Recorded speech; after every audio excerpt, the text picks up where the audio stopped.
हाँ जी दोस्तों, ਤੁਹਾਡਾ ਸਵਾਗਤ ਹੈ YouTube ਚੈਨਲ ਤੇ ਨਵੇਂ ਸਬਸਕ੍ਰਾਈਬ ਜ਼ਰੂਰ ਕਰ ਲਿਓ, ਵੀਡੀਓ ਨੂੰ ਲਾਈਕ ਕਰ ਦਿਓ, ਸ਼ੇਅਰ ਕਰ ਦਿਆ ਕਰੋ। ਤੇ ਅੱਜ ਜਿਹੜੀ ਲਿਸਨਿੰਗ ਹੈ ਇਹਦੇ ਵਿੱਚ ਜਿਹੜਾ ਪਾਰਟ 1 ਹੈ, ਇਹਦੇ ਵਿੱਚ 1 to 6 ਤੱਕ ਜਿਹੜੇ ਕੁਐਸਚਨ ਹੈ ਟੇਬਲ ਬਣਿਆ ਹੋਇਆ ਇੱਕ, ਤੇ ਇਹ ਬਲੈਂਕਸ ਆ ਤੇ ਇਹਨਾਂ ਦੇ ਆਨਸਰ ਜਿਹੜੇ ਦੇਣੇ ਓਨਲੀ 1 ਵਰਡ ਔਰ ਇਹ ਨੰਬਰ ਦੇਣੇ ਆ।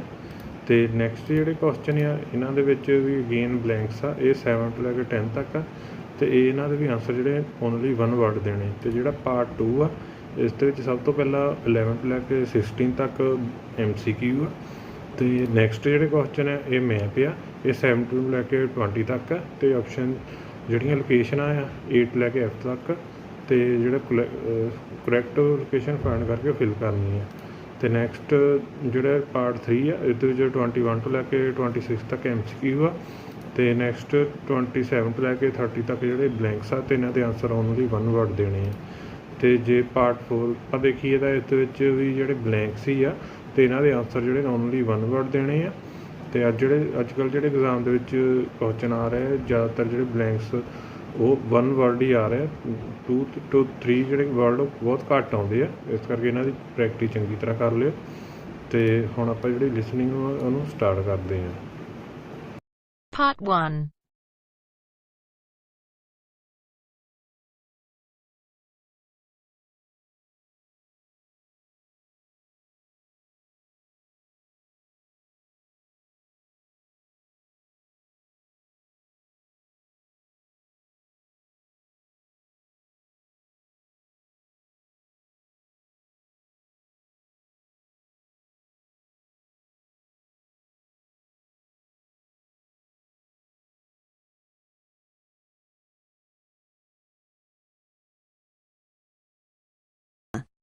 First, you have some time to look at questions 1 to 6.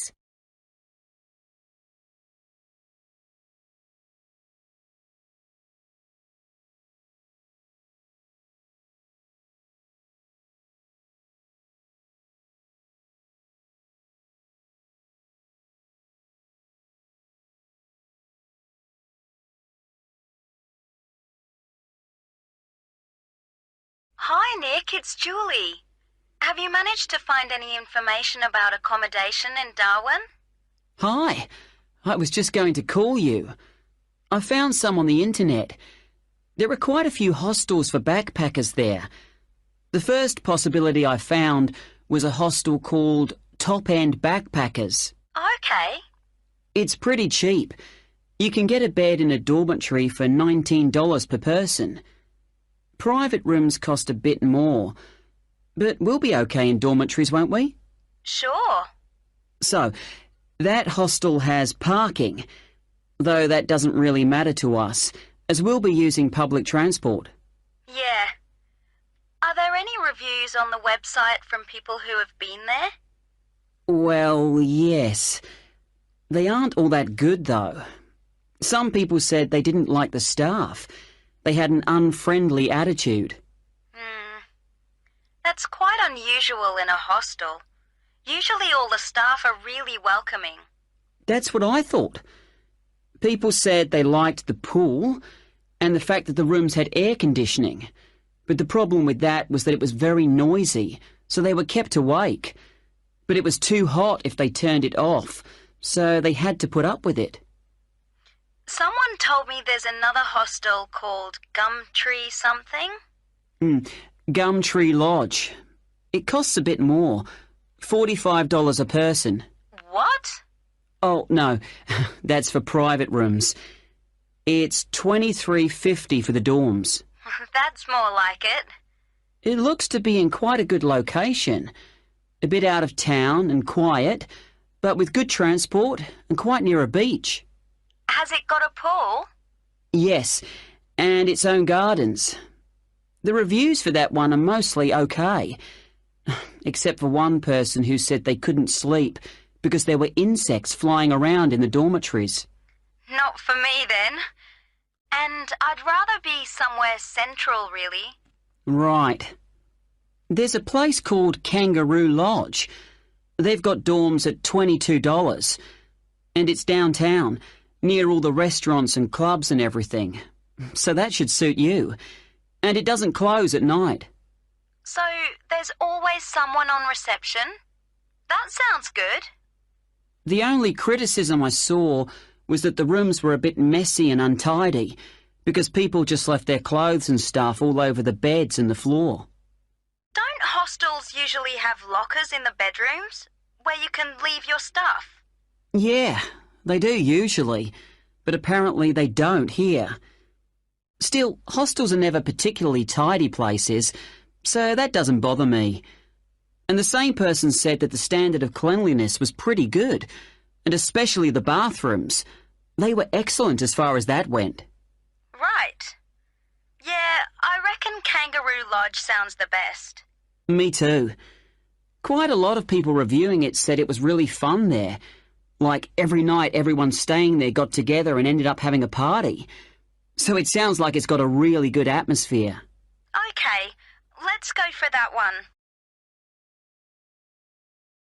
Before you hear the rest of the conversation, you will have some time to look at the questions 7 to 10.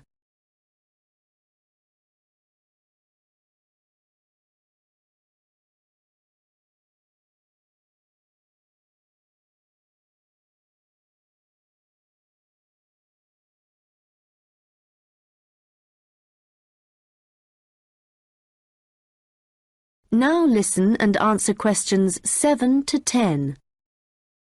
Did you get the address of Kangaroo Lodge? Yes, it's on Shadforth Lane. Can you spell that? Shadforth.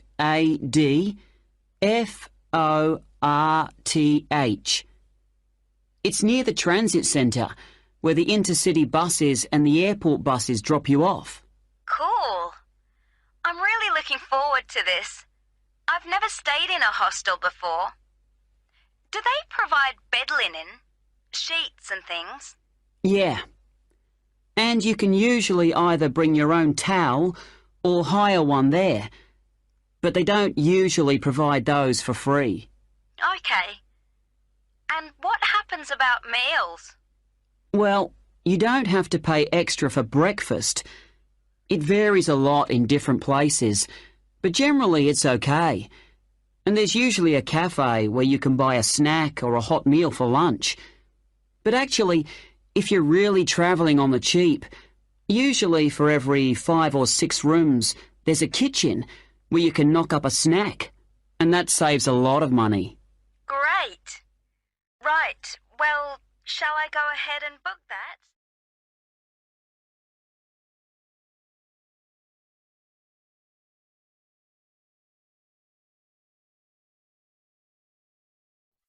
That is the end of part 1.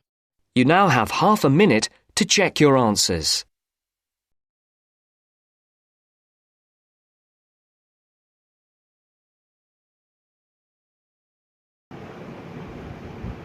Part 1 ਜਿਹੜਾ ਖਤਮ ਹੋ ਚੁੱਕਾ, part 2 start ਹੋ ਚੁੱਕਾ। ਇਸ ਦੇ ਵਿੱਚ MCQ ਆ। ਸਾਰੇ ਕੁਐਸਚਨਸ ਨੂੰ ਚੰਗੀ ਤਰ੍ਹਾਂ ਰੀਡ ਕਰ ਲਓ ਤੇ ਆਪਾਂ ਪਾਰਟ 2 ਨੂੰ ਸਟਾਰਟ ਕਰਦੇ ਹਾਂ।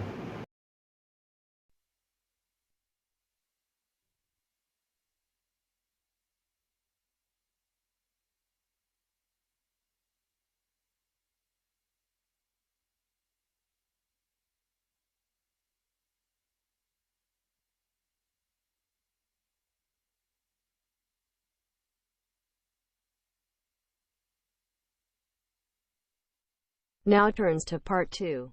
Part 2.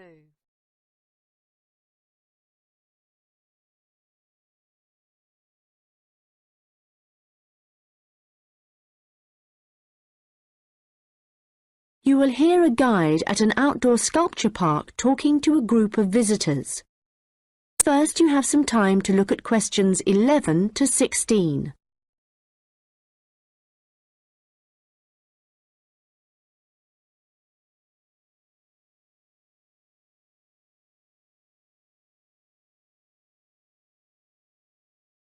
Hello everyone and welcome to the Anglia Sculpture Park. Right, well the idea behind the sculpture park is that it's a place where works of art such as large sculptures and carvings can be displayed out of doors in a natural setting. As you'll have noticed when you drove here, most of the land around the park is farmland. The park itself belonged to a family called the De Quinces, who had made a lot of money from manufacturing farm machinery and who also owned substantial stretches of forest land to the north of the park.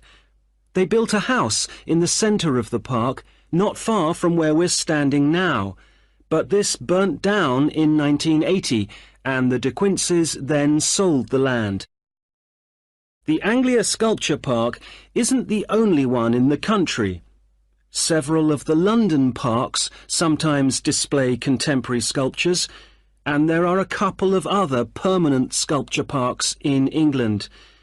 But we're unique in that some of our sculptures were actually created for the sites they occupy here, and we also show sculptures by a wider range of artists than anywhere else in the country. For example, at present we have an exhibition by Joe Tremaine of what he calls burnt sculptures. These are wood and stone sculptures that he's carved and marked with fire to illustrate the ferocity and intensity of the forces that have shaped our planet over millions of years. They look really dramatic in this rural setting. To see some of the sculptures, you'll need to follow the path alongside the lower lake. We had to renovate this after the lake overflowed its banks a couple of months ago and flooded the area. The water level's back to normal now, and you shouldn't have any trouble. The path's very level underfoot. You should be back at the visitor centre at about 4 o'clock. If you have time, it's worth taking a look at the centre itself. It's not possible to go upstairs at present, as builders are working there adding another floor, but the rest's well worth seeing. The architect was Guy King. He was actually born in this part of England, but he recently designed a museum in Canada that won a prize for innovation in public buildings. If you want to get something to eat when you get back, like a snack or a sandwich, the terrace room is currently closed. But you can go to the kiosk and buy something, then sit on one of the chairs overlooking the lower lake and enjoy the view as you're eating. Before you hear the rest of the conversation, you will have some time to look at the questions 17 to 20.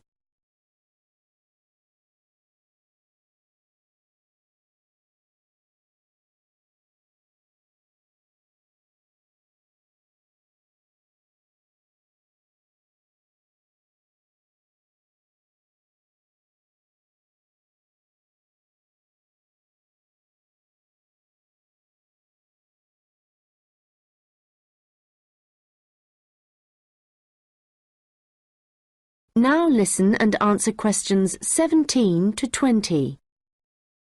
Now, let me just tell you a bit about what you can see in the sculpture park. If you look at your map, you'll see the visitor centre, where we are now, at the bottom, just by the entrance. Since we only have an hour, you might not be able to get right around the park, but you can choose to visit some of the highlights. You might like to take a look at the Joe Tremaine sculptures, which are displayed on this side of the upper lake, just behind the education centre and near the bridge. They're really impressive, but please remember not to let your children climb on them. One of our most popular exhibitions is the Giorgio Catalucci bird sculptures. They're just across the bridge on the north side of the lower lake. I love the way they're scattered around in the long grass beside the lake, looking as if they're just about to take to their wings. You could also go to the garden gallery. It's on this side of the upper lake. From the visitor centre, you go to the education centre, then keep on along the path and you'll see it on your right. There's an exhibition of animal carvings there which is well worth a look. We also have the Longhouse. That's quite a walk. From here, you go to the bridge and then turn left on the other side. Soon you'll see a winding pathway going up towards the northern boundary of the park. Go up there and you'll find it at the top. They have some abstract metal sculptures that are well worth seeing if you have time. OK, well, now, if you...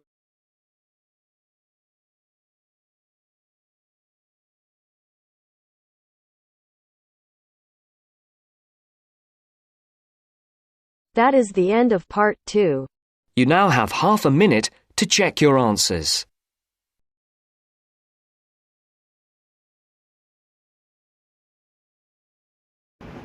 part 2 ਜਿਹੜਾ ਖਤਮ ਹੋ ਚੁੱਕਾ, part 3 start ਹੋ ਚੁੱਕਾ ਤੇ ਇਹਦੇ ਵਿੱਚ MCQ ਹੈ। ਸਾਰੇ ਕੁਐਸਚਨ ਚੰਗੀ ਤਰ੍ਹਾਂ ਰੀਡ ਕਰ ਲਓ ਤੇ ਫਿਰ ਆਪਾਂ ਜਿਹੜਾ ਪਾਰਟ 3 ਆ ਜਿਹੜਾ ਉਹ ਸਟਾਰਟ ਕਰਦੇ ਹਾਂ।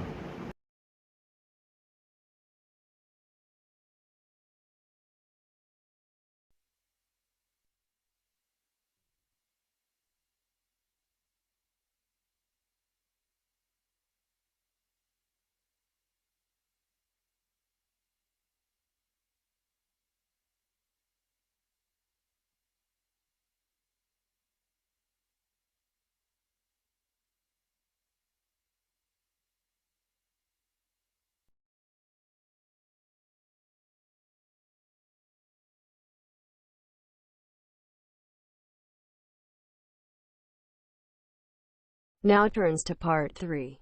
Part 3.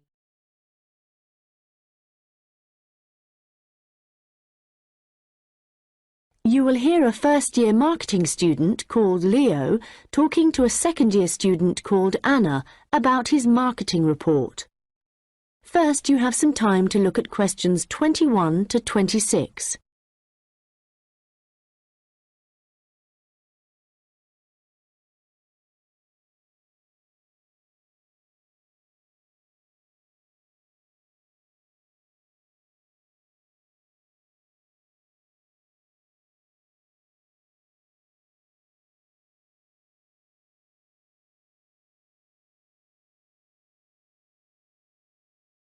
Anna, I wanted to ask you about my marketing report. I'm not sure about it. That's okay, Leo. So what do you have to do? Choose a product or service, then compare two organisations that produce it. I'm doing instant coffee. But haven't you got a weekend job in a clothing store? Why didn't you choose clothing? That was my first thought, because I thought it'd give me some practical examples. But when I searched for men's clothing on the internet, there were hardly any articles. So then I looked for coffee, and I found there were tons. Yeah, there are so many brands on the market now. OK, so how much have you actually written? I've done part 1 on economic and technological factors. I found some good data on technological changes, how in Australia fewer people are buying instant coffee because of cheap coffee percolators that they can use to make real coffee at home. But there's also a movement away from drinking coffee. Switching to things like herbal teas instead, because they think it's healthier. But that's not really to do with technology. It's more cultural. Anyway, for part 2, I'm comparing two instant coffee companies, Coffee Now and Schaffers, and I've made this table of products. Right. Let's see. So you've got the brand names and prices and selling size and descriptions. OK, the table looks good. You'll get marks for research there. Where will it go? In the section on the marketing mix, under product. Not in the appendix? No. OK, but it's too factual on its own. You need to add some comment in that section about the implications of the figures. Right, I'll do that. Now, I want to say that I think that Schaffers is more of a follower than a leader in the coffee industry. Now, I'm putting that in the section on market share. Does that seem okay? Let's see. So, you've begun by explaining what market share is, that's important. But you've got to be careful how you give that opinion. Do you think it should go in another section? Well, it's fine where it is, But you've got to back it up with some data, or they'll say your report lacks weight. OK. One thing I'm worried about is finding anything original to say. Well, since this is your first marketing report, you're not expected to go out and do interviews and things to collect your own data. You're just using published data. So the analysis you do might not throw up anything that people didn't know before. But the focus is more on how you handle the data. I mean, you might take something like a graph of sales directly from a website, but what makes your work original is the perspective you provide by your interpretation of it. Oh. You know, it's all so different from business studies assignments at school. It's really surprised me. What? How much research you have to do? I expected that. It's more, I knew exactly what I had to do to get a good grade at school. And I knew I'd be expected to go more deeply into things here. But I haven't got information on how the lecturer is going to grade my work, what he's looking for.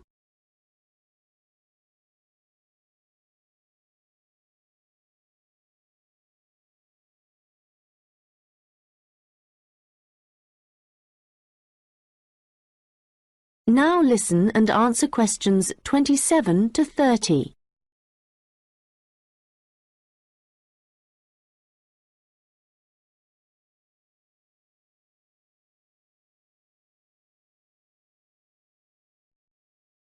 Well, one thing you have to remember is that in a marketing report, you've got to have what they call an executive summary at the beginning. I forgot that and I got marked down. Yeah, I've drafted it. I've got an overview. Have you got something about the background there? Yeah. Good. So, I've just made a summary of the main points. I wasn't sure whether or not I should have my aims there. No, that's too personal. The executive summary is just like what a manager would read to get a general idea of your report if he was in a hurry. Right. Then I'm okay for the first main part, all of the macro environment stuff. But it's when I get onto the problem section. I've listed all the problems that Coffee Now and Shaffers are facing. But then what? Well, you have to prioritise. So indicate the main problems, and then you analyse each one by connecting it with a theory. That's where your reading comes in. OK. Have you done your implementation section yet? I've thought about it. So that's where I write about what could be done about the problems. Yes. And it's got to be practical, so don't forget to specify things like who would be involved, and the cost, and the order that things would be done in. Right. Well, that shouldn't take long. You'd be surprised. Actually, that's the bit that tends to get badly done because people run out of time. That and the conclusion. Oh, any hints for that? Well, it's got to draw out the main points from your report. So it's got to be quite general. You need to avoid introducing new stuff here. It's got to sum up what you've said earlier. OK. Thanks, Anna. That's been a big help.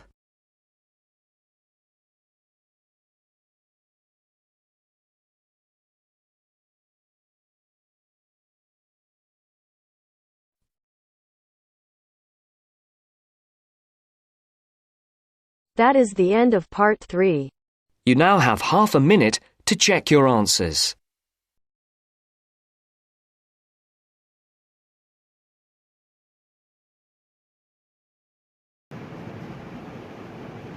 Part 3 ਜਿਹੜਾ ਖਤਮ ਹੋ ਚੁੱਕਾ, part start ਹੋ ਚੁੱਕਾ 4 ਜਿਹੜਾ, ਤੇ ਇਹਦੇ ਵਿੱਚ ਸਾਰੇ ਜਿਹੜੇ ਬਲੈਂਕ ਸੀ ਆ ਤੇ ਇਹਨਾਂ ਦੇ ਆਨਸਰ ਓਨਲੀ 1 ਵਰਡ ਦੇਣੇ। ਸਾਰੇ ਕੁਐਸਚਨ ਚੰਗੀ ਤਰ੍ਹਾਂ ਰੀਡ ਕਰ ਲਓ ਤੇ ਆਪਾਂ ਫਿਰ ਪਾਰਟ ਜਿਹੜਾ 4 ਉਹ ਸਟਾਰਟ ਕਰਦੇ ਹਾਂ।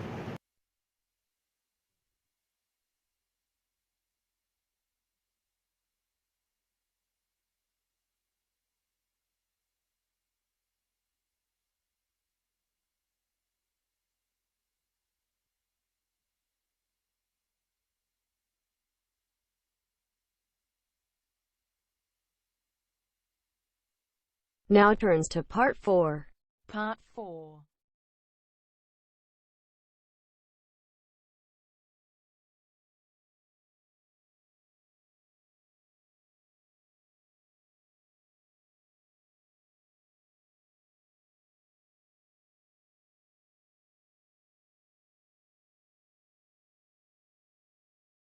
You will hear part of a lecture about the history of fireworks in Europe.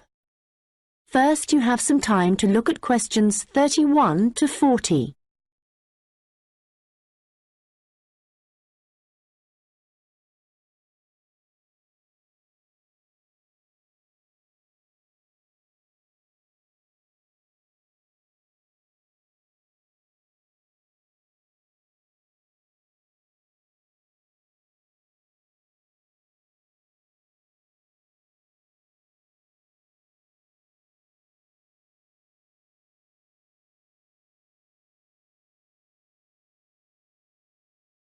Now listen carefully and answer questions 31 to 40. An interesting aspect of fireworks is that their history tells us a lot about the changing roles of scientists and technicians in Europe. Fireworks were introduced from China in the 13th century. Up to the 16th century, they were generally used for military purposes, with rockets and fire tubes being thrown at the enemy. But they were also sometimes a feature of plays and festivals, where their chief purpose was related to religion. By the 17th century, the rulers of Europe had started using fireworks as a way of marking royal occasions. Technicians were employed to stage spectacular shows which displayed aspects of nature, with representations of the sun, snow and rain. These shows were designed for the enjoyment of the nobility and to impress ordinary people. But fireworks also aroused the interest of scientists, who started to think of new uses for them.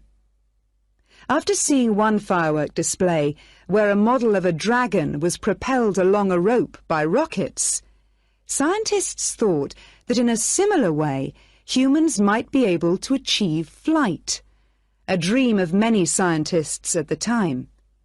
Other scientists, such as the chemist Robert Boyle, noticed how in displays one firework might actually light another, and it occurred to him that fireworks might provide an effective way of demonstrating how stars were formed. Scientists at the time often depended on the royal courts for patronage. But there was considerable variation in the relationships between the courts and scientists in different countries. This was reflected in attitudes towards fireworks and the purposes for which they were used. In London, in the middle of the 17th century, there was general distrust of fireworks among scientists. However, later in the century, scientists and technicians started to look at the practical purposes for which fireworks might be employed, such as using rockets to help sailors establish their position at sea. It was a different story in Russia, where the St. Petersburg Academy of Science played a key role in creating fireworks displays for the court. Here, those in power regarded fireworks as being an important element in the education of the masses, and the displays often included a scientific message. Members of the Academy hoped that this might encourage the royal family to keep the Academy open at a time when many in the government were considering closing it. In Paris, the situation was different again. The Paris Academy of Sciences played no role in staging fireworks displays. Instead, the task fell to members of the Royal Academy of Painting and Sculpture. As in Russia, the work of the technicians who created the fireworks was given little attention. Instead, the fireworks and the spectacle they created were all designed to encourage the public to believe in the supreme authority of the king. However, science was also enormously popular among the French nobility, and fashionable society flocked to demonstrations such as Nicolas Lemery's display representing an erupting volcano. The purpose of scientists was basically to offer entertainment to fashionable society, and academicians delighted in amazing audiences with demonstrations of the universal laws of nature.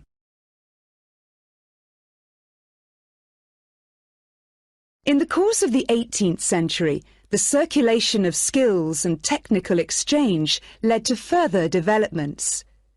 Fireworks specialists from Italy began to travel around Europe, staging displays for many of the European courts. The architect and stage designer Giovanni Servandoni composed grand displays in Paris, featuring colourfully painted temples and triumphal arches. A fireworks display staged by Servandoni would be structured in the same way as an opera, and was even divided into separate acts. Italian fireworks specialists were also invited to perform in London, St. Petersburg, and Moscow. As these specialists circulated around Europe, they sought to exploit the appeal of fireworks for a wider audience, including the growing middle classes. As in the previous century, fireworks provided resources for demonstrating scientific laws and theories, as well as new discoveries, and displays now showed a fascinated public the curious phenomenon of electricity. By the mid-18th century, fireworks were being sold for private consumption.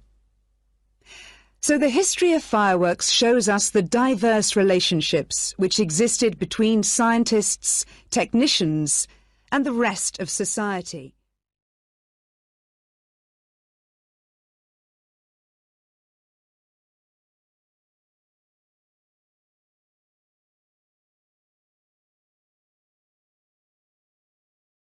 That is the end of part 4. You now have half a minute to check your answers.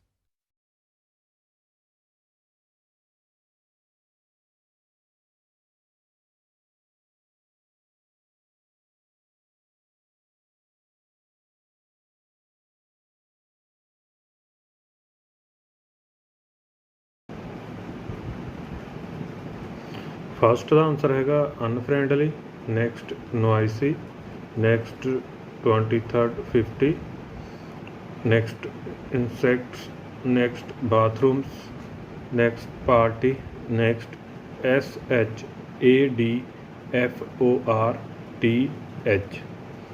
Next towel, next breakfast, next kitchen, next B, next A, next C, next B, next A, next again A, next E, next C, next F, next A, next again A, next B, next A, next B, next A, next again A, next background, next theory, next costs, next time, next allegiance, next nature, next flight, next stars, next practical,